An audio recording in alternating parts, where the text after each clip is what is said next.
여러분 안녕하세요. 오늘은 로마서 4장 1절부터 8절을 함께 볼게요. 이 단락은 샌드위치, 즉 교차대조 구조예요. 범위는 사실 1절부터 12절까지가 한 묶음이고 가운데 핵심은 7절입니다. 불법이 사함을 받고 죄가 가리워짐을 받는 사람들은 복이 있다. 먼저 바깥쪽부터 정리할게요. 1, 2절은 12절과 연결돼요. 아브라함은 육신으로는 유대인의 조상이지만 믿음으로는 믿음의 길을 따라 걷는 모든 사람의 조상이에요. 다음은 3절과 11절이에요.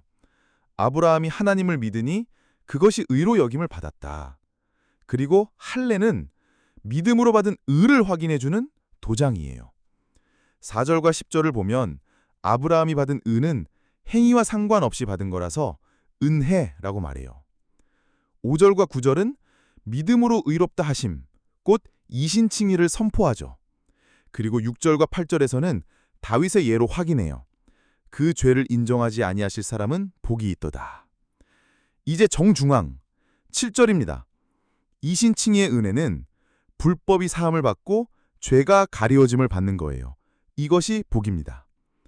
바울은 이 진리를 설명하려고 창세기 12장에서 17장을 배경으로 삼아요. 앞에서 로마서 2장에서 아브라함도 결국 아담의 길을 따라간 죄인이라고 했죠.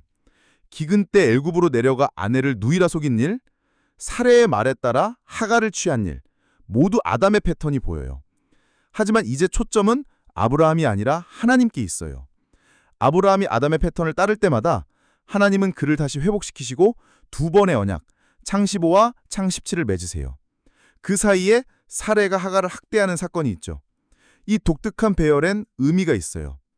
두 언약 모두 하나님의 말씀으로 시작해요. 15장에서는 두려워하지 말라. 나는 내 방패요. 내 큰 상급이다. 아브라함은 믿음으로 의로 여김을 받죠. 반면 17장에서는 내 앞에서 행하라. 행하여 완전하라.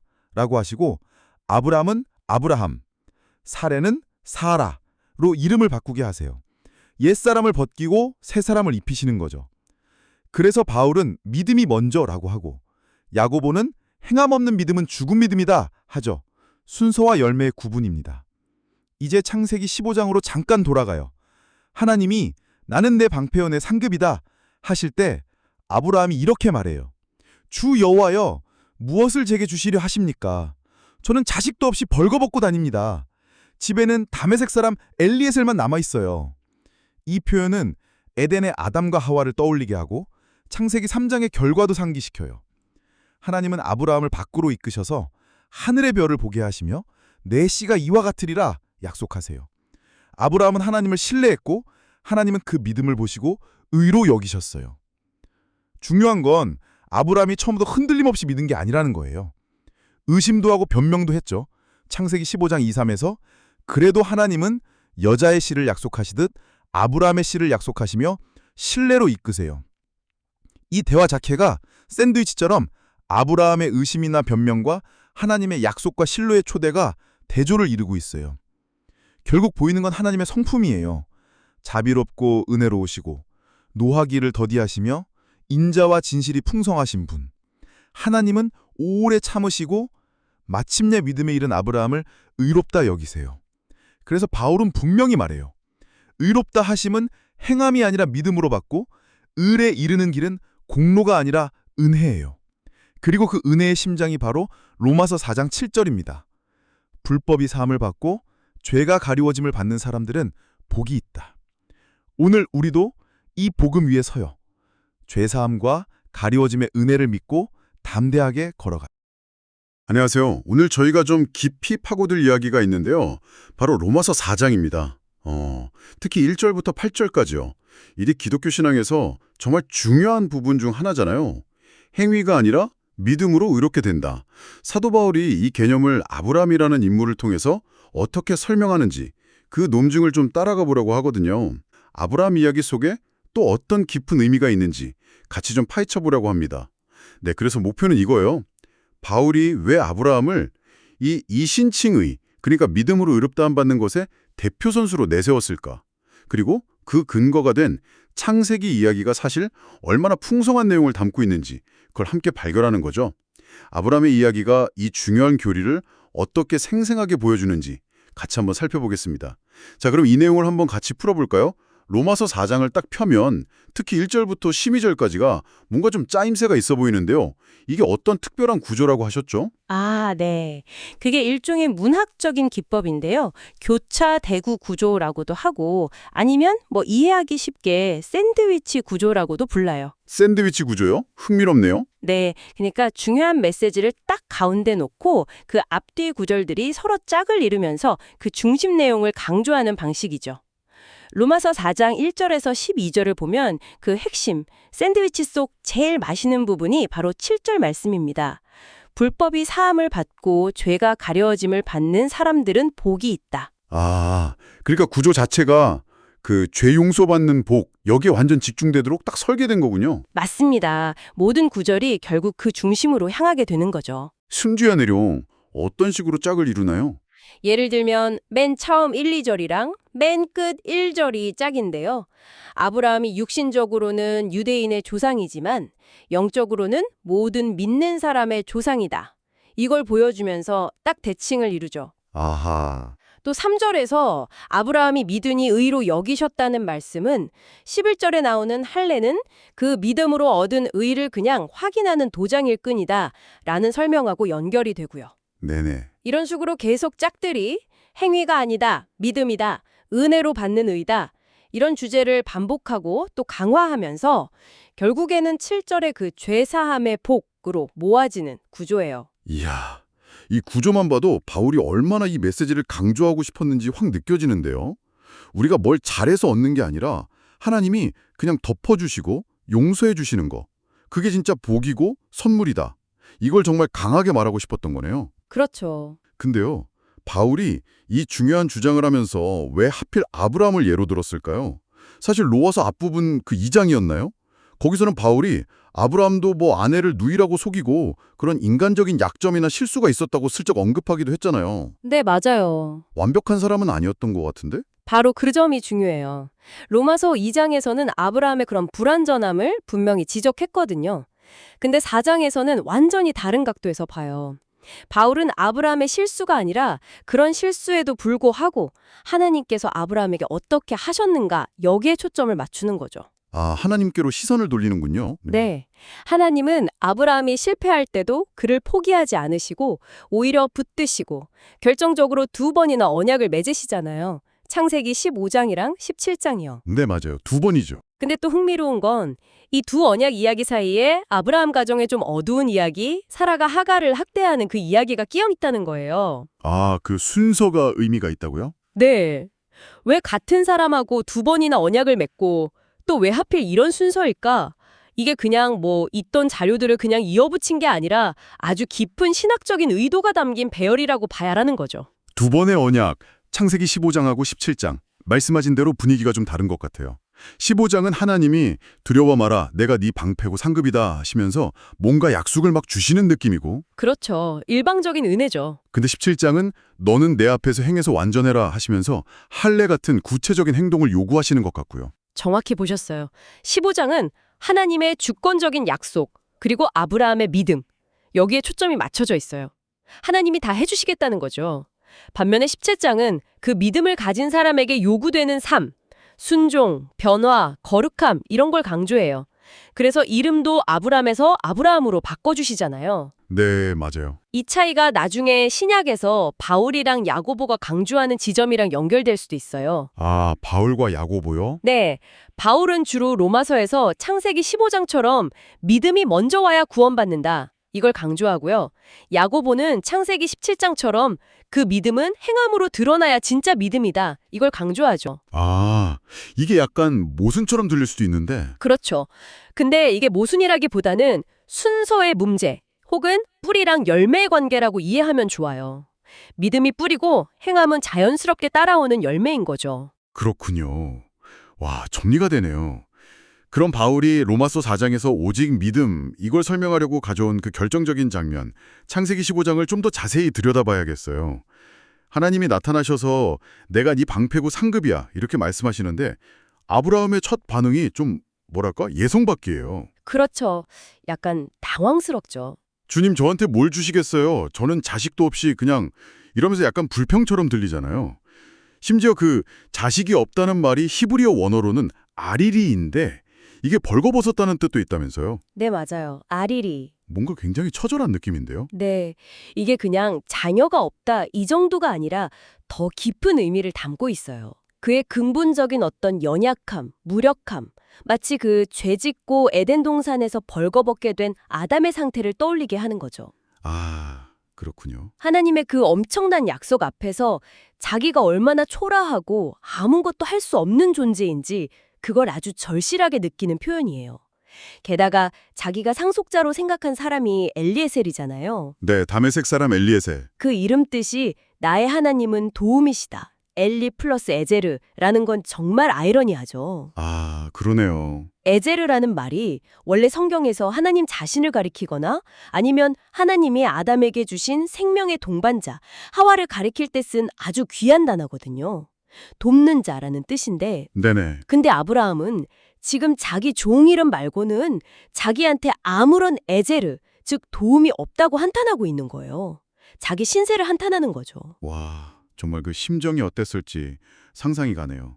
밑바닥까지 내려간 느낌. 그렇죠. 그런데 하나님은 그런 아브라함의 불평, 어떻게 보면 불신앙적인 반응인데 이걸 꾸짖지 않으시고 오히려 더 큰 약속으로 그냥 답하시네요. 맞아요. 그게 놀라운 점이죠. 그를 밖으로 데리고 나가셔서 밤하늘의 별들을 보여주시면서 내 자손이 저렇게 많아질 거야 라고 하시잖아요.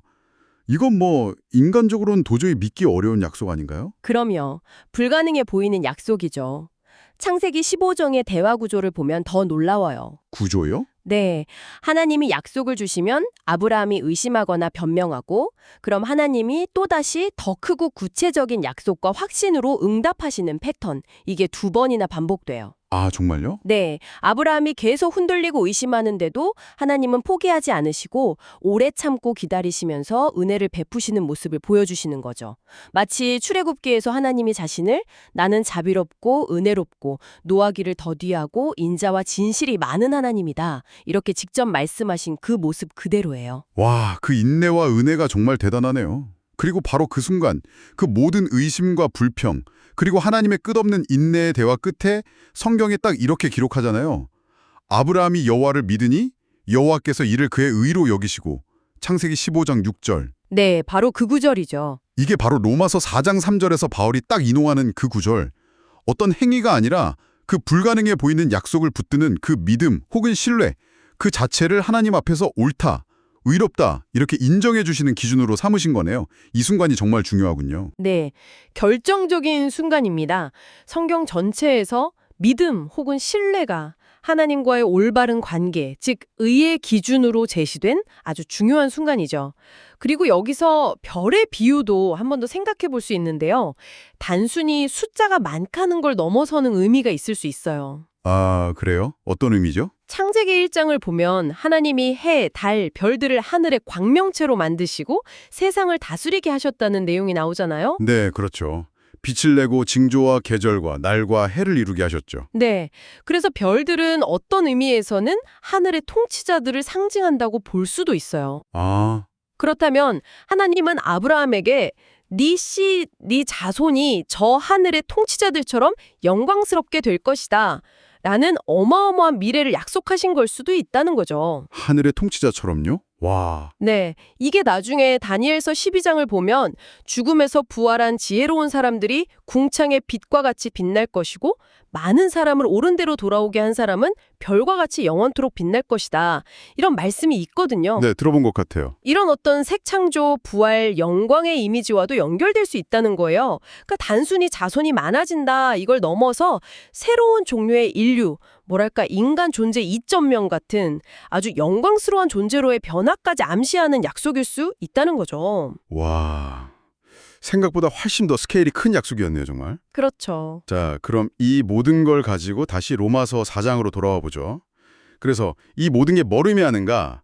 바울은 바로 이 창세기 15장의 순간, 그러니까 아브라함이 할례라는 행위를 받기 전이고 그건 창세기 17장이니까요. 네, 전이죠. 여전히 실수하고 의심하던 바로 그때 오직 하나님을 믿었기 때문에 의롭다고 인정을 받았다. 이 사실을 근거로 딱 삼는 거군요. 그렇죠. 그래서 로마서 4장 4절 5절에서 일하는 사람에게는 품삯을 은혜로 주는 게 아니라 당연히 주어야 할 빚으로 여기지만 아무 일도 하지 않았더라도 경건하지 않은 사람을 의롭다고 하시는 그분을 믿는 사람에게는 그 믿음이 의로 여겨진다. 이렇게 딱 선언하는 거고요. 맞습니다. 핵심은 그거예요. 의롭다 함을 받는 것은 창세기 15장처럼 믿음으로 시작된다. 그리고 그 결과로 창세기 17장에서 요구되는 것처럼 삶의 변화와 순종이 따라온다. 이 순서가 중요하다는 거죠. 믿음이 먼저, 행함은 그 결과. 네. 그리고 또 하나 재밌는 건 하나님이 약속하신 진짜 상급 있잖아요. 히브리어로 사카르인데. 네, 나는 너의 지극히 큰 상급이니라 하셨죠. 네. 그게 아브라함이 혹시 처음 기대했을지도 모르는 어떤 재물이나 소유, 이걸 뜻하는 히브리어 라카시와는 다르다는 거예요. 사카르와 라카시, 다른 단어군요. 네. 발음은 좀 비슷하지만 의미는 달라요. 하나님이 주시는 진짜 상급, 진짜 복은 세상적인 소유, 라카시가 아니라 하나님 자신, 그리고 그분의 약속, 시, 미래의 성취, 사카르에 있다는 것을 이 단어의 미묘한 차이를 통해 보여주는 거죠. 와, 깊네요. 진짜 복은 하나님 자신과 그분의 약속이군요. 그렇죠.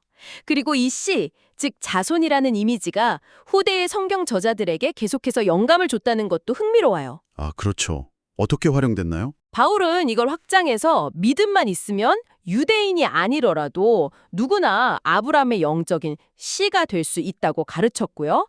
예수님은 그 작은 겨자씨 비유를 통해서 작은 믿음, 즉 씨앗이 가진 엄청난 생명력과 잠재력을 보여주셨죠. 아, 겨자씨 비유, 네네. 핵심 주제는 계속 이어지면서도 각 시대에 맞게 더 풍성하게 적용되고 해석되는 것을 볼 수 있어요. 네. 오늘 이야기를 쭉 정리해보면 바울은 아브라함 이야기, 특히 창세기 15장의 그 아주 극적인 장면을 가져와서 하나님과의 올바른 관계는 우리의 어떤 노력이나 자격 행위가 아니라 정말 불가능해 보이는 상황에서도 하나님의 약속을 꽉 붙드는 그 믿음에 달려있다는 것을 아주 설득력 있게 보여주네요. 맞습니다. 그리고 그 믿음과 또 그로 인해 주어지는 의롭다 하심은 전적으로 하나님의 선물, 즉 은혜라는 거고요. 네. 그리고 이 모든 논의의 가장 중심, 심장부에는 역시 로마서 4장 7절의 진리가 있는 거죠. 불법이 사함을 받고 죄가 가려짐을 받는 사람들은 복이 있다. 아, 결국 이 말씀으로 돌아오네요. 네, 이게 진짜 복이라는 겁니다. 우리의 그 부족함, 죄가 용서받고 그냥 덮어지는 것. 하나님께서 우리의 믿음 하나를 보시고 너는 괜찮다, 너는 의롭다 이렇게 선언해 주시는 것. 바로 그 은혜 안에 거하는 것이 최고의 행복이고 복이라는 거죠. 마지막으로 여러분께 한번 생각해 볼 질문을 던지면서 마무리하면 어떨까 싶습니다.